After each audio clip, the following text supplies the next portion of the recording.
की जी पिलावळ 2-3 दिवसापासून सांगलीत गोंधळ घालते त्यांच्या कानावर गेलं पाहिजे। येळकोट येळकोट बिरोबाच्या नावानं, बाळूमामाच्या नावानं, अरे एक छंद, अरे एक छंद,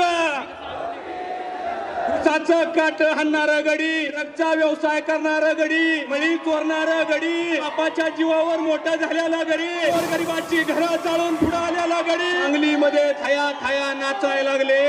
बारामतीचं काय करण्यापणी म्हातार झालेलं, माझ्या नेत्यावरती तोंडाला येईल ती बोललेलं गडी, वाळव्यात न बोललं, सांगलीत न बोललं, त्यांच्या तोंडाला पॅरलेस झाल्याशिवाय राहणार नाही। नमस्कार, महाराष्ट्रातील विविध क्षेत्रातील बातम्या झटपट आपल्या मोबाईलवर पाहण्यासाठी लगेचच सबस्क्राईब करा राष्ट्रशक्ती लाईव्ह न्यूज आणि सोबत बेल आयकॉन प्रेस करायला विसरू नका।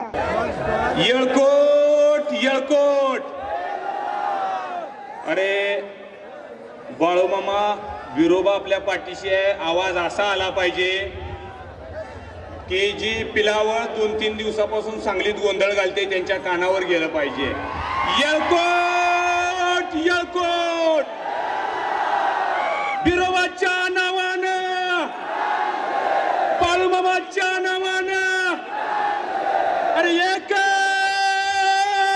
छंद, अरे एक छंद,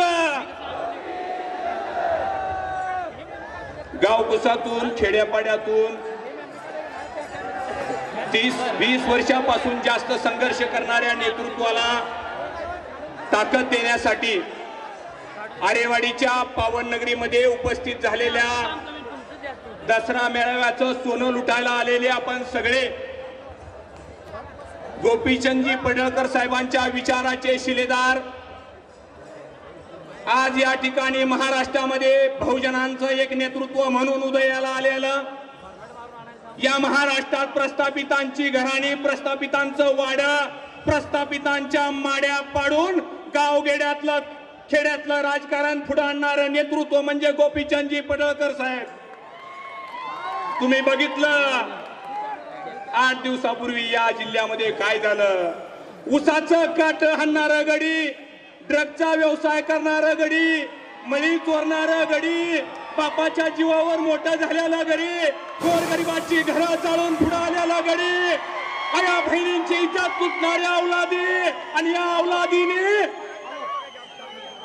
सांगलीमध्ये थाया थाया नाचायला लागले। त्यांना कळलं बेट्यानो, ती बारामतीचं काय करण्यापणी म्हातार झालेलं,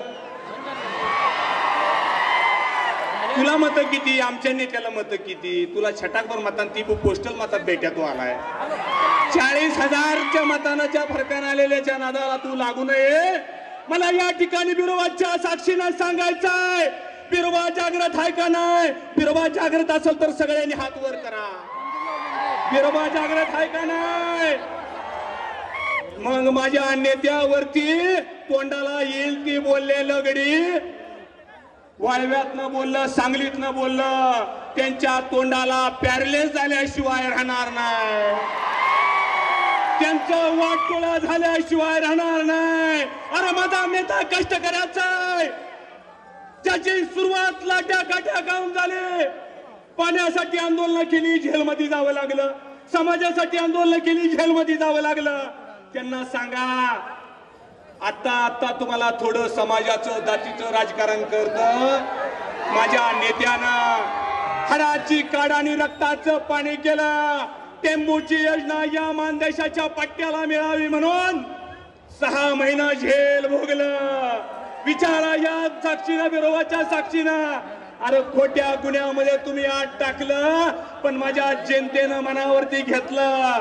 माझा नेता पराभवाला खाचला नाही, जिद्द, मेहनत, चिकाटी, प्रचंड ताकदीच्या जोरावरती तुमच्या सगळ्यांच्या नाकावरती टिचून महाराष्ट्रातला सगळ्यात शेवटचा विधानसभेचा मतदारसंघ दुष्काळी म्हणणारा ह्या जगच्या जनतेचं मानावं तेवढं आभार थोडं आहे.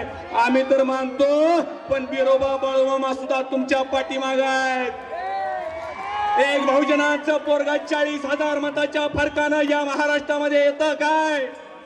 आणि जी प्रस्थापित घराणी टीकेची झोड उठवतात, अरे त्यांना सांगा, आमच्या पिढ्या तुमच्यासाठी झिजल्या, आमच्या पिढ्यांचं वाटोळं तुमच्यासाठी झालं, आमची माणसं देशोधडीला लागली, रक्ताचं पाणी करून माझ्या माता भगिनीने ऊसतोड्या केल्या, गुरढोरं राखली, मेंढरं राखली. दिवस तुम्ही चांगलं आलं, तुम्ही कारखानदार झाला, तुम्ही वतनदार झाला, तुम्ही जागीरदार झाला, आणि आमच्या पिढ्यांनी फक्त मतं दिली. आणि महाराष्ट्रात एक नेतृत्व आमचं पुढं आलं का तुमच्या पोटात दुखतंय बाबांनो, आणि काय काय बोलताय. पण तुम्हाला सांगतो, या महाराष्ट्रामध्ये बैलगाडीला बंदी होती. या महाराष्ट्रात सरकारच्या आदेशाला ठुकारून गोवंश वाचला पाहिजे म्हणून जाऱ्याच्या माळावरती पहिली बैलगाडी पळवणारा आणि त्याच घडवणारा कोण असेल तर गोपीचंदजी पडळकर साहेब आहेत मित्रांनो. अरे एमपीसीच्या विद्यार्थ्यांना न्याय मिळावा म्हणून आज तहसीलदार झाले, प्रांत झाले, बीडीओ झाले, पुण्यामध्ये भर रस्त्यावरती झोपून सरकारला नाकी नवण्याचं काम कोणी केलं. त्या प्रस्थापित घराण्यांना सांगा, एका सर्वसामान्य घरातल्या पोरानं केलं, याचं तुम्हाला दुःख नाही मित्रांनो. या ठिकाणी दसऱ्याचं सोनं लुटत असताना उद्या आपल्या नेत्याचा वाढदिवस आहे मित्रांनो. तुम्ही एवढाच बिरोबाच्या चरणी, बाळूमामाच्या चरणी मागा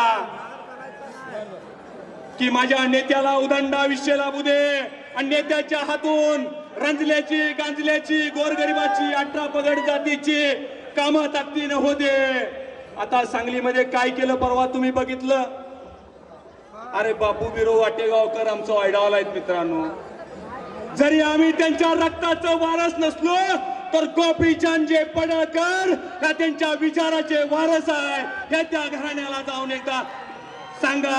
आणि मित्रांनो, बिरोबाला, बाळूमामाला एवढीच प्रार्थना करा की या नेत्याला उदंड आयुष्याच्या अनंत शुभेच्छा देऊन तुम्हा सगळ्याला दसऱ्याच्या गोड शुभेच्छा देतो आणि या ठिकाणी थांबतो. जय हिंद, जय महाराष्ट्र, जय बिरोबा.